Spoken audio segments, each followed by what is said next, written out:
dulu memberikan template seperti ini. Oke. Yang kedua adalah tata bahasa. Nah, ini kalau template-nya sudah saya anggap oke. Yang kedua adalah tata bahasa. Tata bahasanya sudah bagus atau belum? Sudah sesuai atau enggak? Mas Liha? Sudah, Pak. Sudah. Oke, coba saya cek. Saya tanya yang lain. Arum, Ivana, Nugraini. Cek. Iya, Pak. Tata bahasanya sudah oke atau belum artikelnya Mas Liha ini? Menurut saya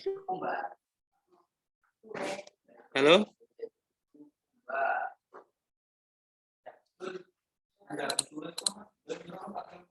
Halo?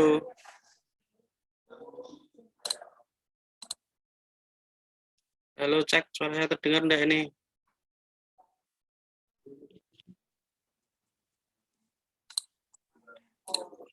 Halo, cek suara saya terdengar enggak ini?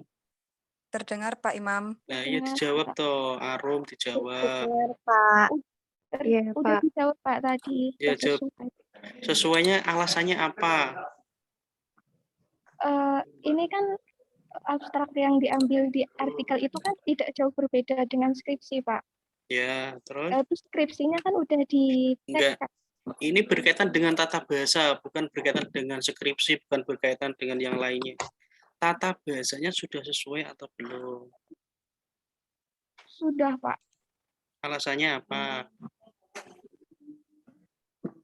Eh,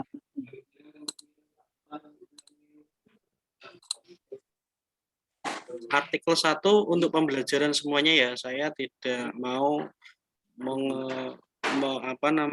mereview setiap artikel. Biar kalian tahu langsung belajar. Seperti ini penulisan artikel.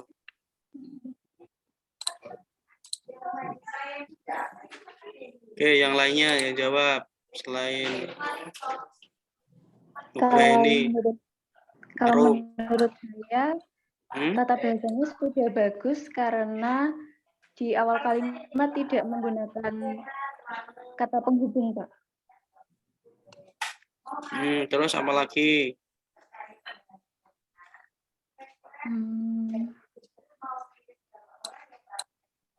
Kalau itu tata bahasa ini ya, kalau tidak di depan paragraf tidak ada kata hubung itu berarti tata tulis juga ikut. Paham?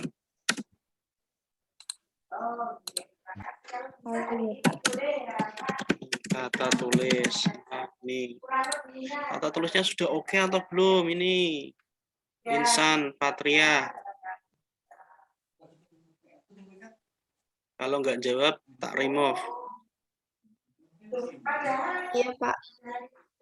Ya, sudah bagus belum tata tulisnya? Sudah, Pak.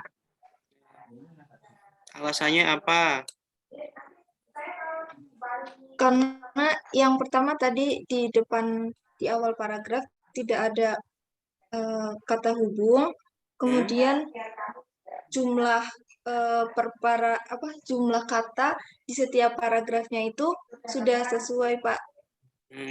Sekitar 80 sampai 100 kata. Terus apa lagi?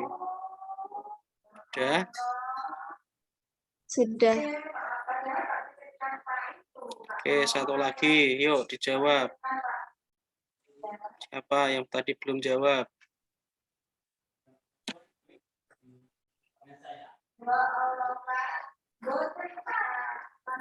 Ayo. Ivana tadi udah jawab belum? belum, Pak. Ya, dijawab. Kalau menurut saya itu abstraknya ini yang latar belakangnya itu sudah sesuai dengan permasalahan. Oke, langsung ke Permasalahan judul dulu. Gimana Ivana? Itu sudah, Pak. Ini sudah oke? Sesuai tata bahasa, tata tulis? Mulai pelatihan kerja. Kalau tempatnya, Pak? Tempatnya kenapa? biar lebih kompleks, maksudnya kayak balai pelatihan kerja di kabupaten mana gitu. Kenapa maksudnya? Maksud ditambahi tempat. Biar lebih, maksudnya lebih kompleks, Pak. Lebih kompleks. Oke, saya ini ya, saya ingatkan lagi.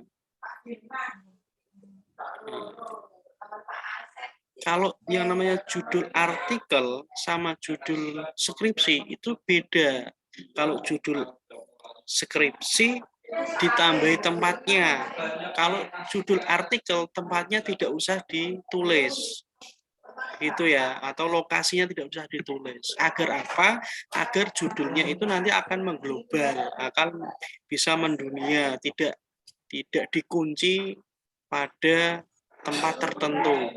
Nah ini judulnya menurut saya sudah oke, nggak ada tempatnya, begitu ya, Ivana. Baik, Pak Imam. Berarti, oh iya, paham, Pak. Ya. Terus yang kedua, judul ini tuh tata tulisnya nggak pas, nggak bagus. Kenapa? Dalam itu harus besar apa kecil? Optimasi kompetensi kerja dan kompetensi menjahit peserta di itu harus besar apa kecil? Nah, ini yang harus diperhatikan. Oke, paham ya Mas Nika ya? Iya, Pak Imam. Terus yang namanya penulis di artikel itu tidak ada yang namanya gelar. Nah, ini berarti apa? Berarti Mas Liha tidak banyak membaca jurnal. Apa ada artikel di dalam jurnal itu namanya dicantumkan, apa gelarnya dicantumkan? Ada enggak Mas Liha? Enggak ada Pak. Oh maaf Pak, saya lupa menghapus. Biasa ya, alasan klasik kalau jawabannya seperti itu. Oke, kita lanjutkan. Your internet connection in unstable. Cek, suara saya terdengar? Terdengar, Pak. Terdengar, Pak Imam. Oke, kita membuat sebuah judul. Dalam membuat sebuah judul, yang harus diperhatikan adalah ada core atau intinya, atau ada variabel terikat atau variabel bebas. Di sini karena kualitatif berarti ini adalah core atau intinya, bukan variabel. Desain pembelajaran pelatihan menjahit. Ini oke, ini core intinya. Dalam optimalisasi kompetensi kerja dan kompetensi menjahit peserta di balai latihan kerja. Dan kompetensi menjahit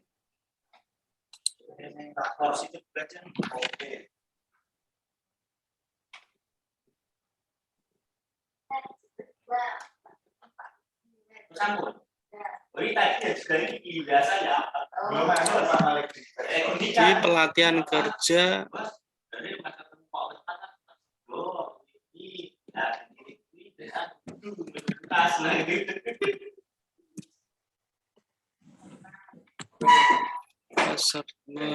kerja dan kompetensi menjahit peserta menjahit. Ini aja ya, bagi peserta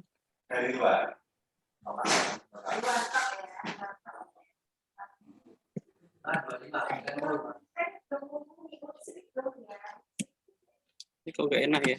Desain pembelajaran pelatihan menjahit dalam desain pembelajaran. Oke, peserta pelatihan menjahit dalam materi kompetensi kerja dan kompetensi menjahit di balai latihan kerja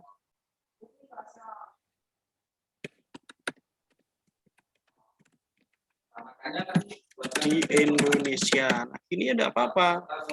Kita kalau mau kasih tempat, nah tempatnya jangan terlalu sempit. Nah, harus kayak mendunia atau meregional gitu ya. Oke. Terus di dalam judul tidak boleh ada nama apa, tidak boleh ada kata yang diulang-ulang. Ini ada enggak? menjahit. Nah, ini ya kompetensi kerja dan menjahit. Nggak ada yang diulang-ulang ya. Terus selanjutnya nama sudah oke. Nah, ini sebenarnya harus ada ini. Safitri itu 1 dinaikkan, Sofwan 2 dinaikkan. Pendidikan luar berarti ini adalah student mahasiswa pendidikan luar sekolah Fakultas Ilmu Pendidikan Universitas Negeri Semarang. Nah, terus ini adalah dosen. Ini oke, disamakan seperti ini semua ya. Terus yang ini 2. Nah, ini emailnya ini oke. Oke, terus yang kedua adalah penulisan abstrak. Penulisan abstrak itu seperti apa? Harus ada, pertama adalah kata pengantar atau kula nuwun atau apa lagi ya, kata pemanasan, atau bahasa ilmiahnya adalah ada background atau alasan. Oke, paham ya? Nah, oke, cek. Sorry. Terus yang kedua, yang pertama, yang kedua ada tujuan penelitian. Yang ketiga ada apa ya? Tujuan simpulan. Yang keempat, pembahasan. Yang keempat, simpulan. Yang kelima, adanya novelty. Kalau ada atau kebaruan atau ini atau dampak penelitian. Nah, ini salah satu. Ada enggak? Tapi yang paling tinggi adalah novelty atau kebaruan. Kalau tidak ada berarti dampak penelitian. Nah, ini. Oke, sekarang kita cek. Oke, kita cek. Ada enggak? Cek teman-teman, suara saya terdengar? Terdengar, Imam. Oke. Terdengar, Pak. Oh ya, maaf di sini belum ada. Setelah tujuan itu ada metodologi.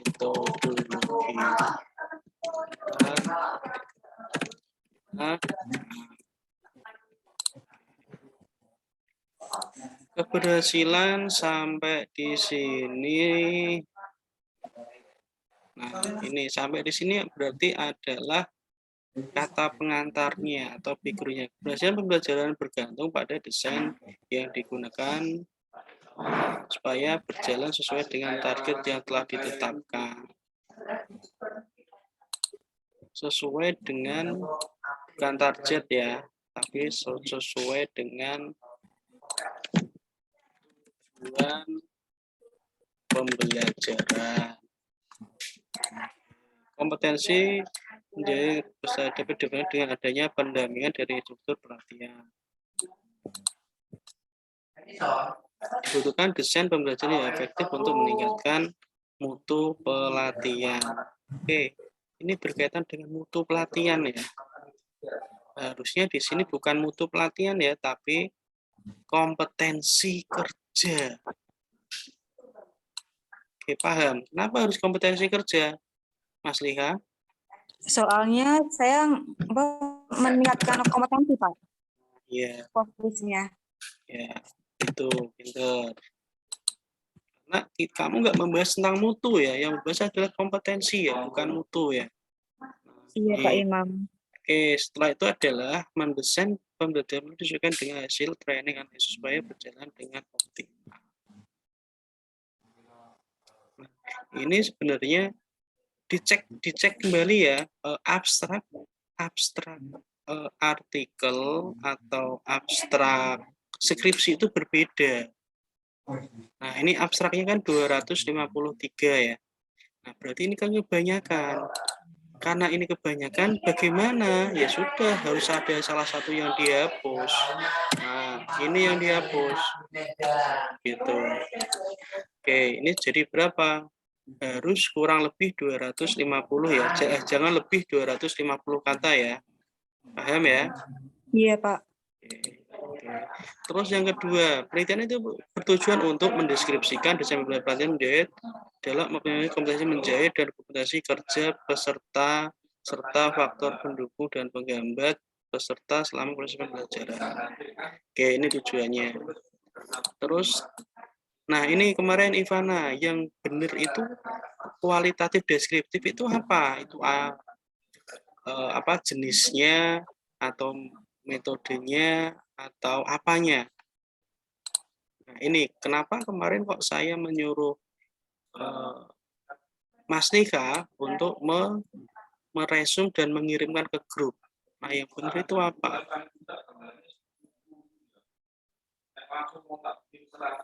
Kalau desain itu tidak apa yang namanya ya, desain itu ada tahapan-tahapannya, ada prototipenya. Nah, ini kalau desain berarti ini salah. Enggak pas gitu.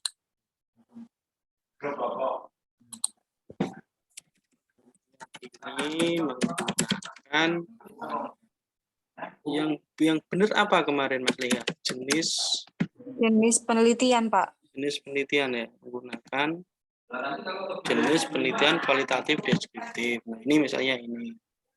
Nah, terus nah ini ya subjek itu menurut saya nggak pas ya. Ini mungkin menurut saya subjek itu nggak pas, yang pas itu adalah partisipan.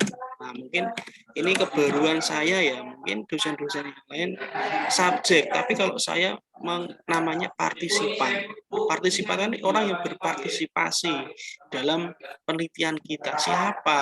Nah, ini balai kerja, kabupaten, instruktur pelatihan menjahit, peserta pelatihan. Nah, di sini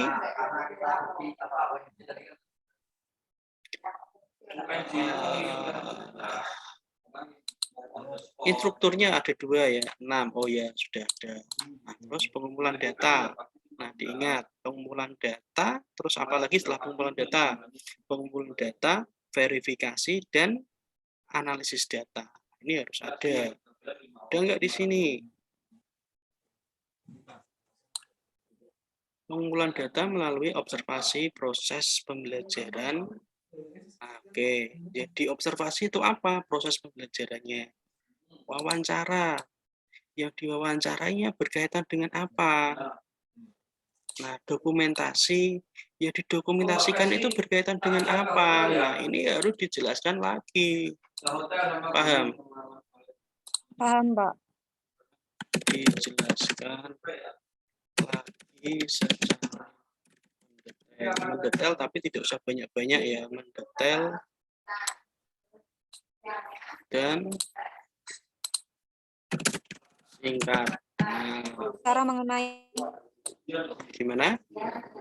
pembelajaran dan kompetensi peserta gitu, Pak.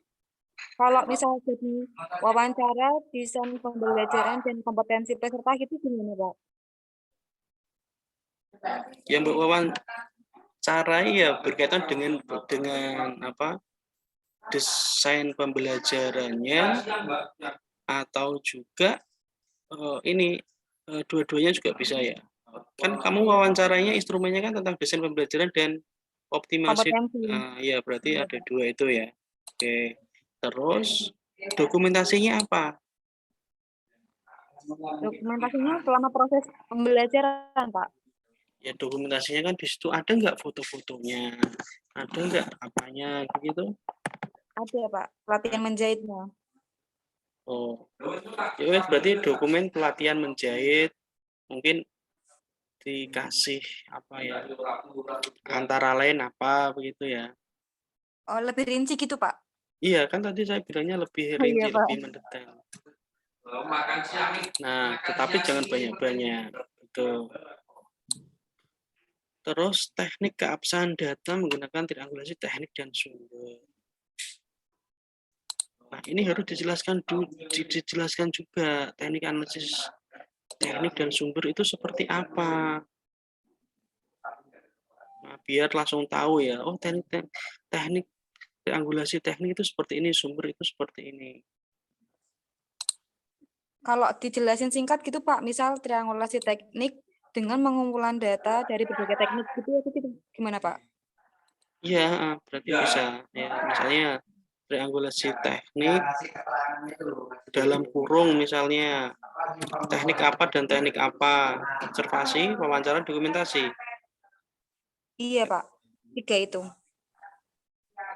Ya wes ditambah ya observasi, dokumentasi, wawancara, si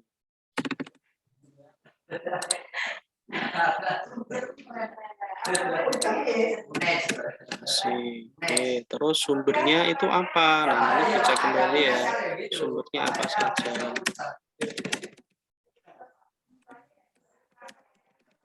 Oke, udah ya, teknik analisis data dengan pengumpulan data, reduksi data, penyajian data, dan penarikan kesimpulan. Nah, ini oke, hasil penelitiannya, proses pembelajaran. Nah, ini intinya sesuai ya, saya tidak mengecek apa yang tadi diteliti sesuai dengan rumusan masalah atau tujuan penelitian. Ini oke, saya memberikan. Nah, ini ada novelty-nya, saya senang ini ya. Atau jurnal itu suka sekali jika ada seperti ini. Hal yang memberikan penelitian ini dengan penelitian lain adalah peneliti mendiskusikan secara mendalam mengenai desain pelatihan yang digunakan untuk. Nah, ini sebenarnya seperti apa begitu loh. Desain pembelajaran yang digunakan seperti apa, yang membedakan itu seperti apa. Kira-kira bisa nggak jawab nggak, Mas Liha? Kalau misal pakai yang langkah-langkah efektif gitu, Pak, kayak sesuai analisis gitu, Pak. Nah, itu berbeda nggak? Iya, Pak. Soalnya kalau yang pedoman itu, jurnal pedoman itu cuma kayak apa ya, Pak? Kayak beda analisisnya gitu loh, Pak. Ya, kalau itu pembedanya ya itu bisa dijadikan simpulan ya. Iya, Pak. Ya, simpulan.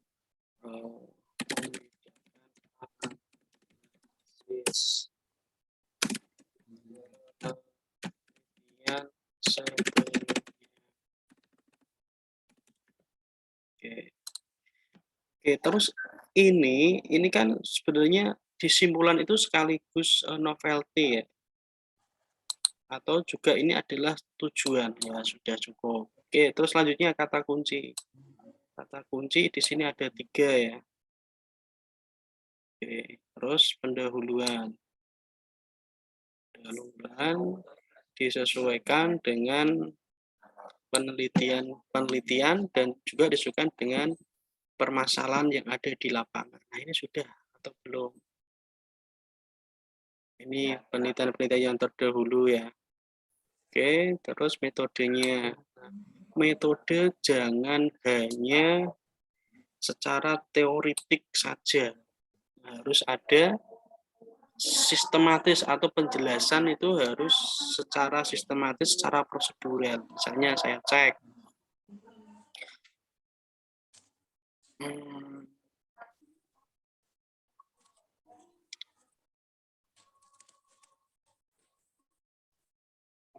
Oke, keabsahan data. Oke, dimulai dari metodenya dimulai dari tadi apa? Teknik pengumpulan data. Nah, di sini ada nggak sudah menjelaskan belum teknik analisis datanya? Maaf, teknik pengumpulan datanya. Sudah ada atau belum? Nah, ini enggak pas ya ini ya. Nah, berarti di sini yang harus dijelaskan adalah teknik pengumpulan data. Oke, kita ambil dari sini ya. Nah, tadi.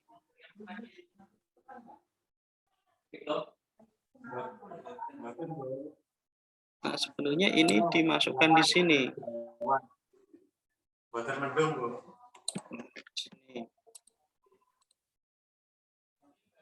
Abstrak itu kan harus sesuai dengan yang di sini kan, yang ditulis di sini. Sini. Pertama, oke, ini adalah partisipannya. Oke, setelah partisipan, baru pengumpulan data. Harus bisa dijelaskan secara mendetail ya. Observasinya itu seperti apa, wawancaranya seperti apa, dokumentasinya seperti apa. Nah, setelah pengumpulan data, teknik keabsahan data. Nah, teknik keabsahan datanya seperti apa? Nah, ini dijelaskan secara mendetail. Triangulasinya itu bagaimana, proseduralnya, teknik dan sumbernya itu seperti apa. Ini harus dijelaskan secara mendetail. Paham ya? Paham nggak, Mas Liha? Paham, Pak. Untuk Buat semuanya ya. satu paragraf gitu, Pak. Ya, bisa 1 paragraf, bisa 2 paragraf, bisa 3 paragraf. Yang penting dijelaskan secara mendetail. Ini untuk semuanya ya, tidak hanya Mas Liha ya. Oke, terus teknik Ya, analisis, teknik analisis data. Seperti apa? Pengumpulan datanya itu seperti apa? Reduksi datanya seperti apa? Penyajian datanya itu seperti bagaimana? Nah, ini tentang tahapan-tahapannya itu seperti apa. Nah, ini juga harus dijelaskan secara mendetail. Terus,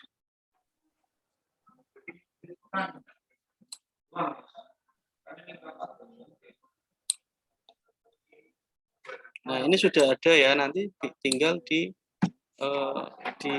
ditaruh di tempatnya dan dijelaskan lagi secara mendetail. Di sini triangulasi teknik adalah mengumpulkan yang menggunakan berbagai teknik seperti observasi, wawancara, dokumentasi. Nah, ini kan hanya sebatas teori ya. Dari teori ini kamu jabarkan, kamu jelaskan secara detailnya itu bagaimana pelaksanaannya begitu. Paham? Paham, Pak. Tadi kan itu yaitu ini reduksi minus Habermas. Nah, ini kan juga hanya sekedar teori kan, harusnya dijelaskan secara mendetailnya tadi yang saya sampaikan.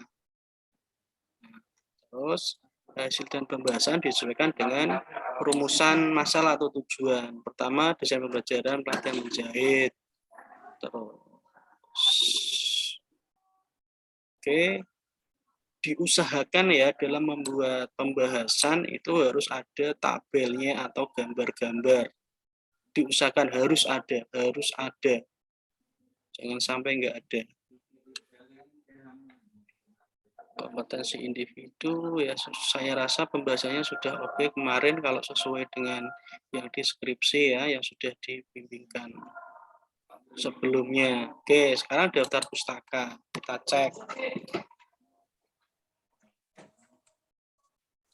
Oke, ini sudah oke. Bandung Rafika Aditama. Ini, nah kalau bisa ya, kalau dari jurnal itu harus ada DOI-nya kalau bisa. Jurnal yang ada DOI-nya dipastikan jurnalnya jurnal yang baik.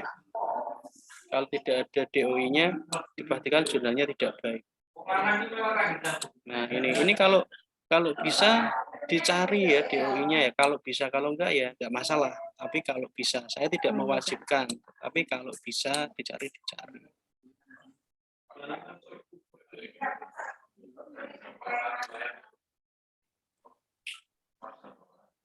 Oke, ini LKP KP-nya harus besar ya. Iya, Pak.